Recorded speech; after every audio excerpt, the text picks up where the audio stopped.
Gonna head down to the Palace of Versailles. It's about 20 minutes, not too far. Saturday today, so that means less traffic in Paris. So I think if you arrived yesterday and if you're looking out the window today, you're going to think, wow, Paris is very quiet. It's not really like this. Yesterday was an exception. It was Labor Day. Today, Saturday, it's a little bit slower today. But you know, Paris is normally very, very busy. Loads of traffic, loads of noise, so you've just arrived at the right time. It looks nice and peaceful at the moment. But as I said, we're on the outskirts of Paris, so later on we'll be heading into the inner city.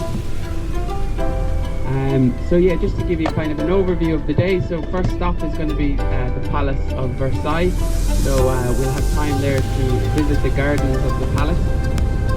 After that we'll be jumping back on the coach and heading to Montmartre. There we'll be taking a funicular ride up to the top of the hill. That will save you 200 or 300 steps, because yeah, it's a big hill. It's the highest point of Paris, so great vantage point over the city. Up there is where you have time for lunch, so there's plenty of restaurants. There's a square there, the Art Square, and in that square it's very famous for artists doing portraits. If anyone wants to get a portrait done, you can do that in your spare time, but also time to get lunch. Then we'll be meeting back up. So normally, you know, I'll give you a time and a place to meet. We'll meet back up, and then we'll take a nice gentle stroll down the hill. So we'll avoid the steps. We'll be strolling down through the nice, quaint, old medieval streets. So on the way, I'll point out a few things of interest, tell you where some of the famous artists used to live. And then we'll get down to the Moulin Rouge, which is our meeting point for the local guide. There we'll jump on the coach and the local guide will take us on a city tour. So that's kind of an overview of how the day is going to look. Then we'll be, at the end of the tour, we'll be heading back to the hotel. The evening is at your leisure, so you can unwind, relax, get ready to head out again as you wish. For those coming to the cabaret, we will be leaving at 8:15 and we'll be heading down to the cabaret, and then, as I said, the cabaret show runs for about 90 minutes. At the end of that, I think the best way to get back will be an Uber, so we'll put 4 in each Uber. It's about 15 euros each 4, so it's very affordable. So that's how all of that is going to work. What an exciting day! I hope you're ready. You're ready for it. To be sure.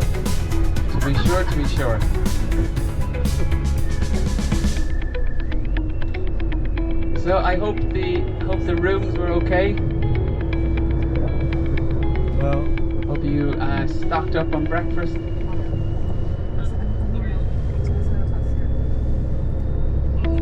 So this coach we'll have for 2 days, today and tomorrow, and then we will swap. We will get a different coach, which we should have until the end of the tour. So as I was kind of touched on yesterday, the driving rules and regulations in Europe are very strict. The drivers have something called a tachograph card. So there's a machine down the front of the coach here. They put their card, it's like a license, it has a chip on it. They put that in the machine and that records everything they do. The time they start, how long they're driving for, their rest periods, their speed. It records absolutely everything. So that's for our safety, their safety, other road users' safety. It's to combat driver fatigue, but there's very strict rules. So the driver can only drive for 4.5 hours before needing a break. But we'll never drive for 4.5 hours. We split that break up. So normally what we do on a drive day is we'll drive for 2 hours and then we'll stop at a service station. The service stations in Europe are generally very good. They usually have restaurants, shops, all the facilities. So normally after 2 hours we'll stop for usually 15 or 20 minutes. It has to be 15 minimum for the driver's rest. And then we'll go on for another 2 hours, maybe 2.5 maximum, and then we need to stop for 30 minutes minimum, but we usually do about 40, 45 because that'll usually be time for our lunch. So that's kind of how most drive days work. So we're never on the coach really for more than 2 hours. Okay. The coach does have what we refer to as an emergency toilet, so we try and keep it for emergencies. If you do need to use it, that's why it's there. You can use it. It's just not to be used, as an everyday toilet. Otherwise, it will fill up very quick.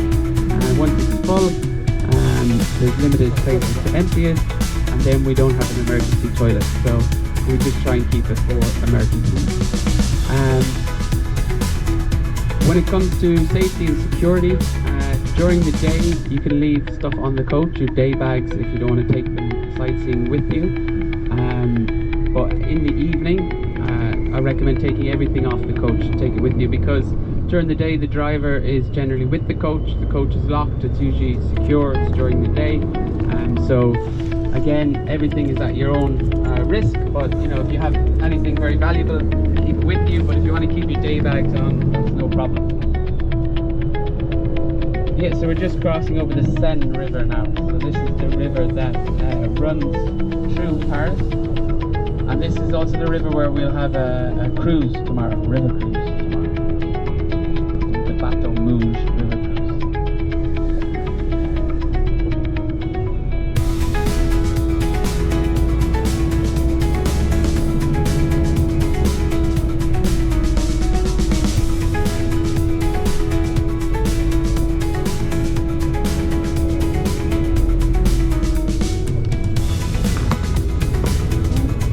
When it comes to seating arrangements, so what I like to say is nobody owns a seat. So usually people like to get a turn up the front. So what I normally ask of you, I don't police it strictly, but what I normally say is if you can move, every day you come on, move 3 seats forward. So then if you get to the front, you get here. If you want to jump into the driver's seat, you can. Get to the front here, then you move across and you go 1, 2, 3, and that should give everyone a chance to get up the front. So usually for the big drive days on the motorways, they're not as scenic, some of them are. Usually I will sit up in one of the front seats on the big drive days, generally because down the front here it's like sitting in a greenhouse or a glass house. The sun comes in and you can see me fading away. The controls are better for the driver. They kind of have taken that into account with the air conditioning blowing that way, but they've kind of left out the seats down the front here, so yeah, it does get quite warm. But for all the city days like today, no one's set in the front here, but yeah, usually I'll sit down the front there so you get a chance to take in the views of the cities and that kind of thing. So yeah, as I said, some people are creatures of comfort, creatures of habit, and they like to go back to the same seats, but yeah, just to give everyone a chance, we'll do a rotation like that. So yeah, in general, just try and keep your area clean and try not to leave any rubbish or anything behind, as the next day someone else is going to sit in that space. So that's kind of how we work things.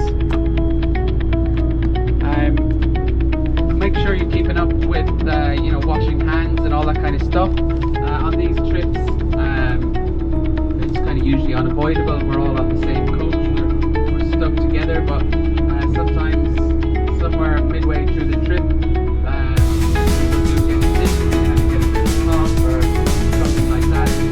It's quite common with coach travel, quite common with cruises and that kind of thing, where everyone's kind of stuck together. So just normal basic stuff, washing your hands, if you have multivitamins or things like that, make sure you're taking them, get good sleep, drink water, all that good stuff. A couple of glasses of good wine, you should be fine,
from the palace, about 10 minutes or so. So when we arrive, I'll walk you in through the main gates. I'll point out where the bathrooms are. There's a cafe there as well, and I will set that as a meeting point and give you time to be back. Then I will bring you up to the garden entrance. I have tickets for everyone, so I will lead you in there, and then you have time to explore the garden at your own leisure. On Saturdays and Sundays they have something called the musical fountain show. So this is where the fountains come alive.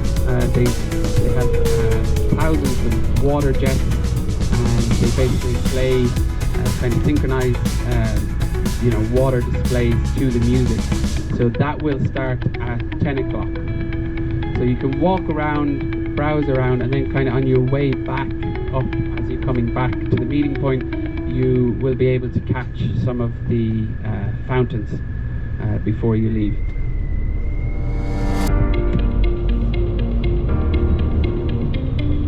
There is a nap as well for the Palace of Versailles. There's a nap that kind of has a layout of the gardens. It tells you what all the fountains are, a little bit of the backstory to them. So if you want to download the app, you can do that. They usually have maps at the entrance as well, so I can get some maps and hand them out to you as well.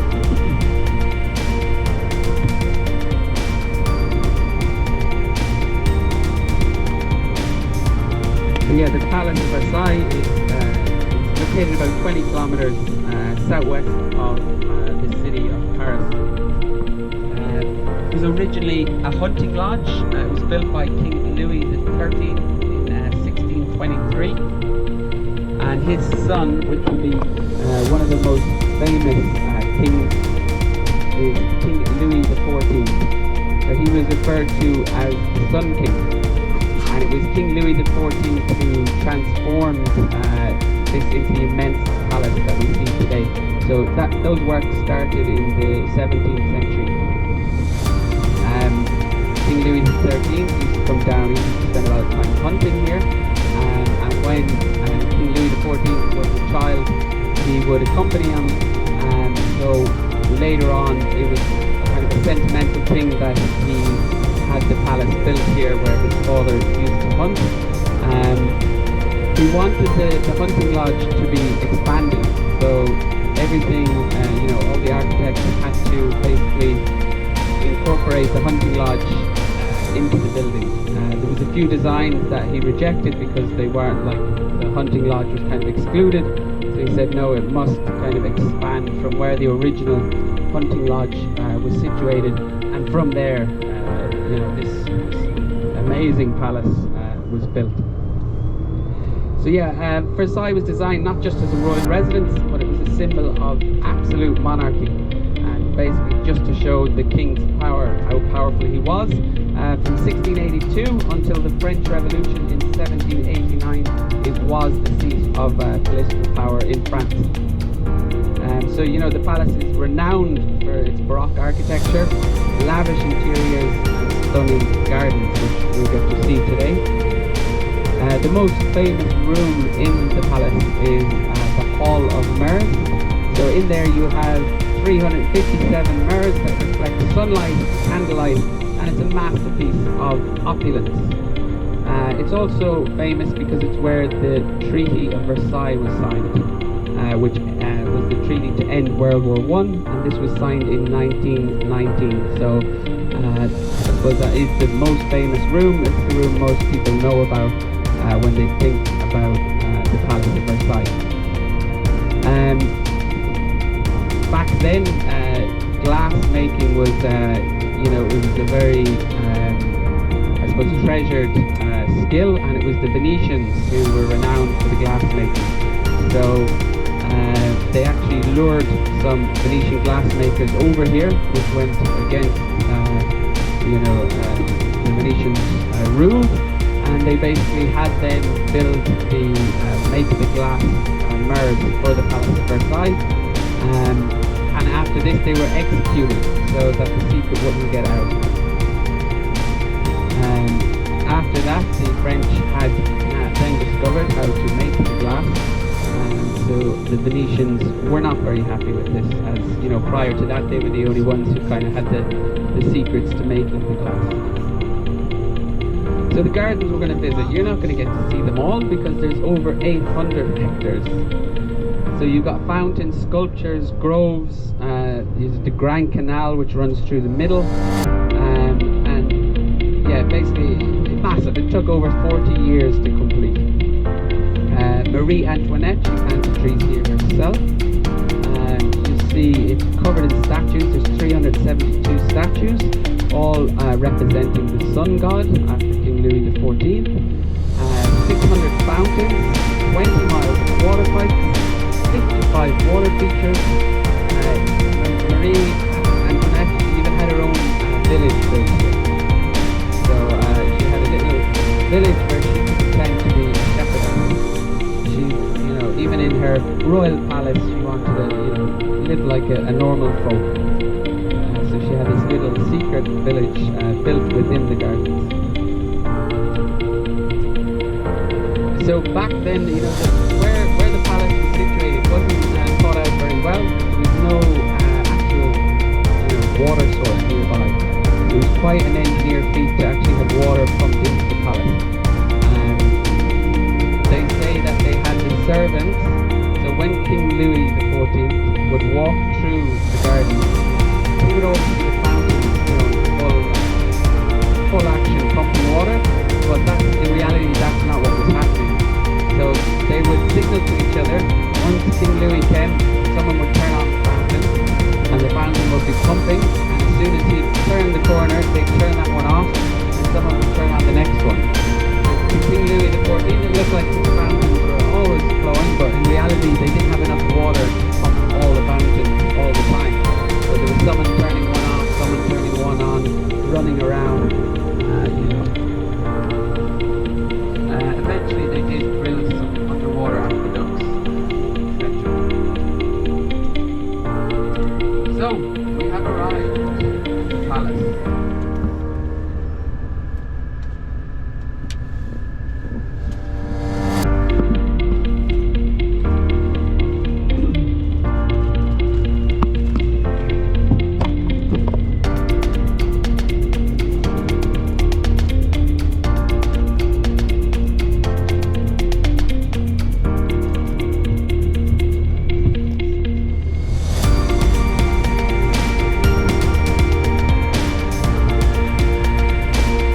We've arrived ahead of schedule.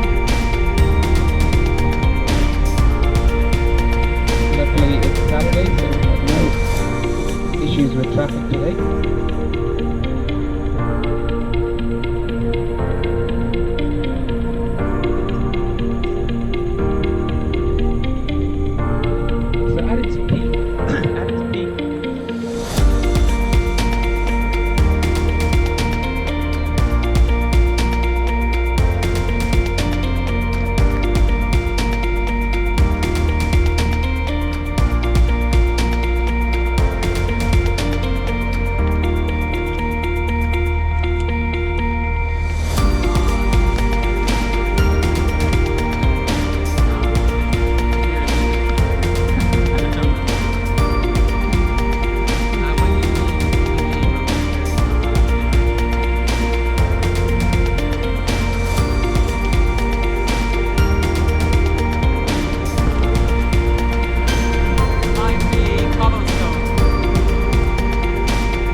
Ayun, ano kaya yun?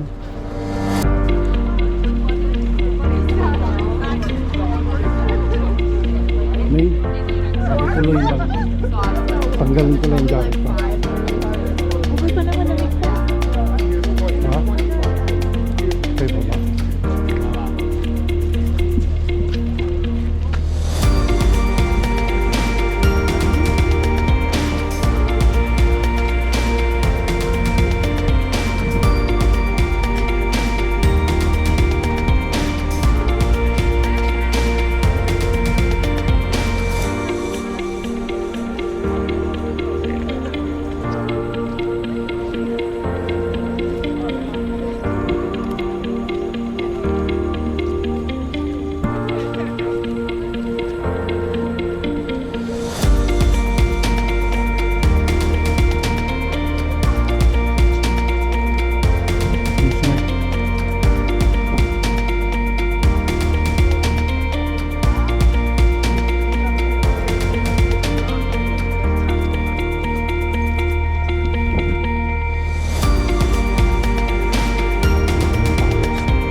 space.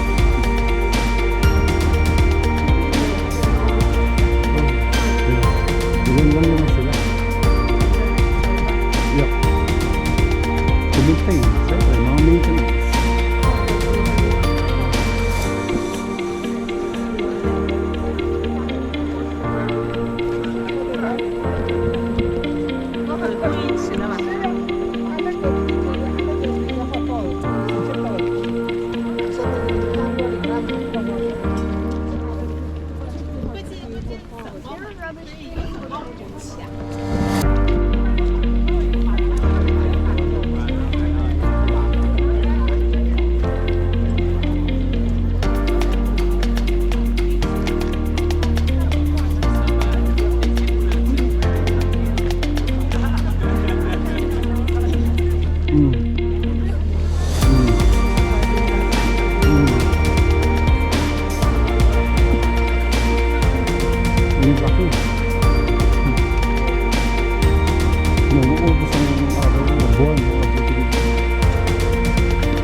I'll be here waiting, and now I'm going to walk you inside. I've got tickets to enter. I'll try and get some maps.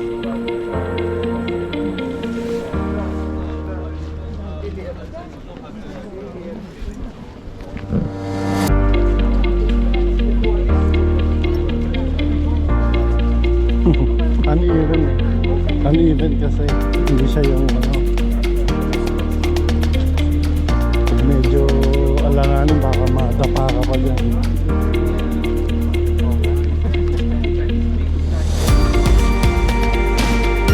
Pero imagine mo, late 1600s pa pala yung yan, August. Dinaanan ng mga tumaon.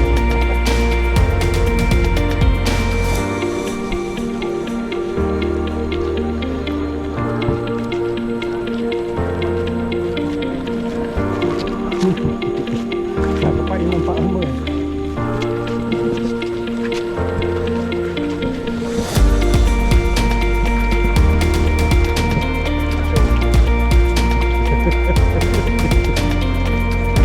Worth it naman na pag pinanood mo na after. Diba?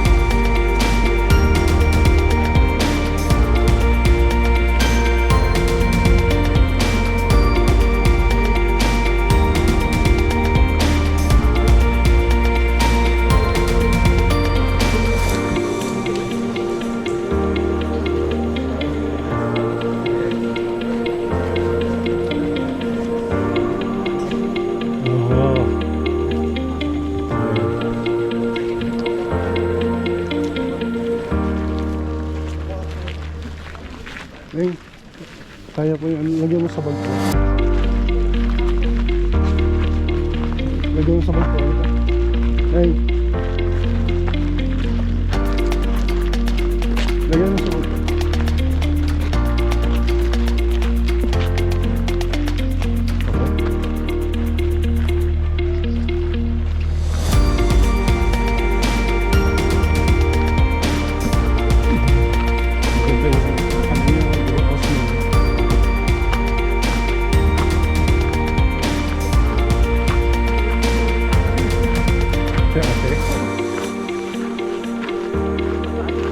Jardins.